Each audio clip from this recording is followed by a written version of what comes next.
장애인 문화복지신문 제513호 제15면 기사입니다. 한국장애인 녹색재단 동탄 3동의 5번째 이어진 나눔. 화성 특례시 시장 정명근은 한국장애인 녹색재단 경기 화성지부 회장 신용은 설 명절을 맞아 동탄 3동의 취약계층을 위해 추어탕 275인분을 기부했다고 30일 밝혔다. 이번 나눔은 사랑의 포장마차 수익금과 함께 쌀 60포, 라면 100번지박스 등을 포함한 5번째 연속 후원으로 지역 내 지속적인 나눔 실천이 이어지고 있다는 점에서 의미가 깊다. 기부된 추어탕은 한파 속에서 겨울을 보내고 있는 저소득 어르신 등 취약계층의 건강을 위한 보양식으로 준비됐으며 동탄 3동 행정복지센터를 통해 대상자에게 고루 전달될 예정이다. 신용은 한국장애인 녹색재단 경기 화성지부 회장은 일교차가 크고 추운 날씨에 어르신들의 건강이 염려됐는데 따뜻한 식사를 챙겨드릴 수 있어 기쁘다고 전했다. 이문에 동탄 3동장은 혼자 지내시거나 식사 해결이 어려운 분들께 후원받은 추어탕을 잘 전달하겠다며 매년 꾸준히 이어지는 따뜻한 관심과 지원에 깊이 감사드린다고 말했다. 하남시 통합지원협의 재출범 의료 요양 돌봄 연계 강화. 하남시 시장 이현재는 29일 하남시청 상황실에서 하남시 의료요양 통합돌봄사업 통합지원협의 제 위원 위촉식과 함께 제1차 회의를 개최했다고 밝혔다. 이번 회의는 의료요양 돌봄 서비스를 하나의 체계로 통합하기 위한 본격적인 출발점으로 오는 3월 27일 시행 예정인 의료요양 등 지역 돌봄의 통합지원에 관한 법률에 발맞춰 통합돌봄 정책의 추진 방향을 공유하고 민관 협력 체계를 가동하기 위해 마련됐다. 현재 하남시의 65세 이상 노인 인구는 약 5만 4천 명으로 전체 인구 약 32만 8천 명의 16%를 차지하고 있다. 이 가운데 75세 이상 후기 고령자는 약 1만 9천 명에 달해 의료 요양 돌봄이 복합적으로 요구되는 돌봄 수요가 빠르게 증가하고 있다. 또한 심한 장애인 4,200여 명이 거주하고 있어 노인과 장애인을 아우르는 통합적 돌봄 체계 구축의 필요성이 커지고 있다. 이에 하남시는 개별 서비스 중심의 돌봄 제공 방식에서 벗어나 필요한 사람이 필요한 시기에 필요한 서비스를 끊김없이 제공받을 수 있는 통합지원 체계로의 전환을 추진하고 있다. 시는 지난 2026년 1월 장기요양재택의료센터와의 업무협약 체결을 시작으로 통합돌봄 사업 추진을 위한 실행 기반을 단계적으로 마련해왔다. 이번에 구성된 통합지원협의체는 하남시장을 위원장으로 총 19명으로 구성됐으며 관계 공무원과 함께 보건의료요양복지 분야 유관기관 대표 및 전문가들이 참여한다. 이날 회의에서는 위촉직위원에 대한 위촉장 수여를 시작으로 2026년도 의료요양 통합돌봄사업 실행계획에 대한 보고와 심의가 진행됐다.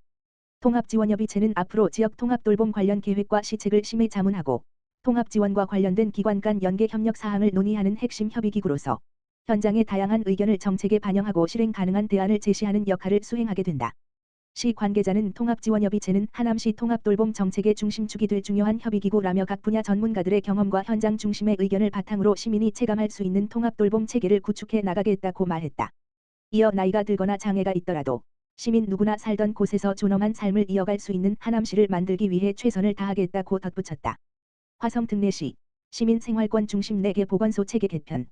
화성 특례시 시장 정명근은 4개 일반구 체제 출범에 맞춰 보건소 운영체계를 기존 3개소에서 4개소로 개편하고 보건소 명칭도 일반구 명칭에 맞게 변경한다고 29일 밝혔다.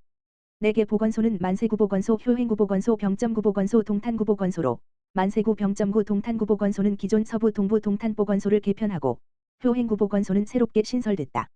만세구 보건소는 현 서부 보건소 보건정책과 향남읍 3번지 1만세로 1055 건물을 사용하며 효행구 보건소는 현 서부 보건소 건강증진과 봉담읍 동화세턱 109 건물을 사용한다. 병점구 동탄구 보건소는 기존 동부보건소 떡전골로 72-323층과 동탄보건소 노장로 226-9에 자리 잡을 예정이다. 각 보건소는 이과 체제로 운영된다. 만세구 보건소는 보건정책과와 건강증진과로 구성되며 나머지 보건소는 보건행정과와 건강증진과로 운영된다. 보건정책과 및 보건행정과는 보건행정, 의약무관리, 정신건강, 자살예방, 감염병관리 및 대응 등을 담당하며 건강증진과는 건강증진 및 관리, 모자보건, 방문보건, 치매관리 등을 맡는다. 이번 개편으로 인구 증가와 광역화된 도시 구조로 대응해 보건 서비스 접근성을 높이고 시민 생활권 중심의 공공보건 서비스를 제공함으로써 지역 간 보건 서비스 격차 해소에 기여할 것으로 기대된다. 시는 4개 보건소 체제를 바탕으로 감염병 대응과 건강증진, 취약계층 보호 등 공공보건의 기본 기능을 더욱 강화하고 각 구별 특성과 주민 건강 수요를 반영한 맞춤형 보건 정책을 단계적으로 추진해 나갈 계획이다. 정명근 화성특례시장은 이번 보건소 체계 개편은 4개 일반구 출범에 맞춰 공공보건 행정의 운영 기반을 정비하는 과정이라며 각 구별 보건소가 지역 특성과 주민 건강 수요에 보다 유연하게 대응할 수 있도록 체계를 지속적으로 보완해 나가겠다고 말했다. 아이 키우기 좋은 도시 하남. 초등 신입생 입학지원금 10만원 지급. 하남시 시장 이현재는 올해 3월부터 관내에 거주하는 초등학교 신입생에게 입학지원금 10만 원을 지원한다고 밝혔다. 하남시 초등학교 입학지원금은 지속적으로 증가하는 교육비 부담을 완화하고 모든 아이가 출발선에서부터 공평한 교육 환경을 보장받을 수 있도록 마련됐다. 아울러 초등학교 입학이라는 아이의 첫 출발을 시가 함께 책임지고 응원한다는 의미도 담고 있다. 입학지원금 도입 첫 해인 올해는 약 3,000명의 초등학교 신입생이 혜택을 받을 것으로 전망된다. 지원 대상은 입학일부터 신청일까지 계속해 하남시에 주민등록을 두고 초등학교 1학년에 입학한 신입생으로 입학일 이후 하남시로 전입한 경우는 지원 대상에서 제외된다. 지원금은 하남시 지역화폐인 함원이로 지급되며 서적, 문구, 안경, 의류, 신발, 가방 등 입학 준비에 필요한 물품을 판매하는 지역화폐 가맹점에서 사용할 수 있다. 다만 학원, 병원, 음식점, 숙박업소 등 일부 업종에서는 사용이 제한된다. 신청은 3월부터 주소지 관할동 행정복지센터를 방문하거나 온라인 정보24를 통해 가능하다. 자세한 신청 방법과 지급 일정은 2월 중 동 행정복지센터와 관내 초등학교를 통해 안내문을 배포하고 하남시 홈페이지와 시정 소식지를 통해 시민들에게 안내할 예정이다. 이현재 하남시장은 이번 입학지원금이 초등학생들의 새로운 출발을 응원하는 든든한 디딤돌이 되길 바란다며 아이 한 명의 교육 출발을 시가 함께 책임진다는 마음으로 모든 아이가 공평하게 교육의 첫걸음을 뗄 수 있도록 적극 지원하겠다고 말했다. 하남시는 앞으로도 아이 키우기 좋은 교육도시 조성을 시정의 핵심 과제로 삼고 모든 학생이 평등하게 교육 기회를 누릴 수 있도록 생애주기별 교육복지 지원을 지속적으로 확대해 나갈 계획이다. 화성 특례시 시민이 직접 만드는 복지기준선. 화성 특례시 시장 정명근은 지난 29일 수원과학대학교 신텍스에서 시민의 삶의 기준을 시민 스스로 정하는 화성시민 복지기준선 시민공론장을 개최했다. 화성시민 복지기준선은 시민이 인간다운 삶을 유지하기 위해 필요한 최소한의 생활 수준과 삶의 질을 제시하는 기준으로 중앙정부의 전국 단위 정책이 지역 특성을 충분히 반영하지 못하는 한계를 보완하고 화성특례시 맞춤형 복지 기준을 마련하기 위해 추진됐다. 이번 시민공론장은 복지기준선과 관련해 돌봄, 소득, 주거, 건강, 교육, 교통 등 6대 주요 복지 영역 전반에 대한 의견을 수렴하고 그간 복지기준선 추진단이 논의해온 복지기준선 안을 시민의 눈높이에서 검증하기 위해 마련됐다. 이날 행사는 조승문 화성특례시 제2부시장, 시의원, 복지기준선 추진단, 시민 등 300여 명이 참석한 가운데 복지기준선 수립 경과 보고와 기준선, 안, 설명, 원탁토론, 현장 투표 등이 진행됐다. 특히 단순 설명회가 아닌 수기형 참여 방식으로 운영돼 시민들이 소그룹 원탁토론을 통해 정책 내용을 충분히 이해하고 자유롭게 의견을 나눌 수 있도록 운영됐다.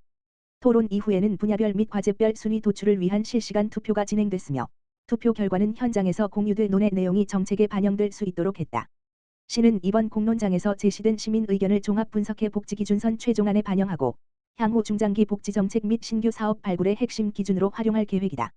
조승문 화성특례시 제2부시장은 화성시민 복지기준선은 시민의 삶을 지탱하는 가장 기본적인 토대이자 시민의 눈높이에서 함께 점검하고 만들어가는 기준이라며 오늘 제시된 다양한 의견을 종합해 기준선에 반영하고 향후 중장기 복지정책의 중요한 기준으로 활용해 나가겠다고 말했다. 화성특례시 4개 구청 시대 개막. 화성특례시 시장 정명근은 2026년 2월 1일 새로운 행정체제인 4개 구청 체제를 공식 출범하고 시민 생활권 중심의 행정서비스 제공에 본격 돌입했다. 이번 구청 체제 출범은 급속한 도시 성장과 행정 수요 증가에 대응하고 행정 접근성을 획기적으로 개선하기 위한 것으로 화성시는 만세구, 병점구, 동탄구, 효행구 등 4개 일반구 체제로 행정체계를 개편했다. 이 과정에서 화성특례시는 행정안전부 승인 이후 조례, 조직, 예산 청사 등 구청 운영에 필요한 준비를 단계적으로 추진해 왔으며 시민 서포터즈 참여를 통해 시민과 함께 만든 구청 체제 출범이라는 의미를 함께 담았다. 아울러 화성특례시는 구청 체제의 핵심 가치로 30분 행정 서비스를 제시하고 생활 속 민원을 현장에서 즉시 해결하는 현장 밀착형 행정을 본격 추진한다. 오는 2월 2일 만세구청 개청식을 시작으로 5일 병점구청과 동탄구청, 6일 효행구청 개청식이 차례로 열리며 이와 함께 4개 구청의 본격 운영이 시작된다. 각 구청은 지역별 생활권 특성과 도시 구조를 반영해 산업, 주거, 교통, 문화 등 권역별 특성을 분석해 주민 체감도가 높은 정책을 발굴 추진하고 반복 민원과 생활 불편 사항에 대해서는 신속한 현장 대응을 통해 즉각적인 해결을 도모할 계획이다. 화성특례시는 개청 초기 행정 공백과 시민 혼선을 최소화하기 위해 사전 점검과 대응 체계를 철저히 마련했으며 출범 이후에도 현장 중심의 지속적인 점검과 모니터링을 통해 구청 체제가 조기에 안정적으로 정착할 수 있도록 지원할 방침이다. 정명근 화성특례시장은 4개 구청 체제는 시민과 행정의 물리적 심리적 거리를 좁히는 전환점이라며 30분 행정 서비스를 통해 생활 속 불편을 빠르게 해결하고 권역별 맞춤형 정책으로 시민이 체감하는 변화를 만들어가겠다고 밝혔다.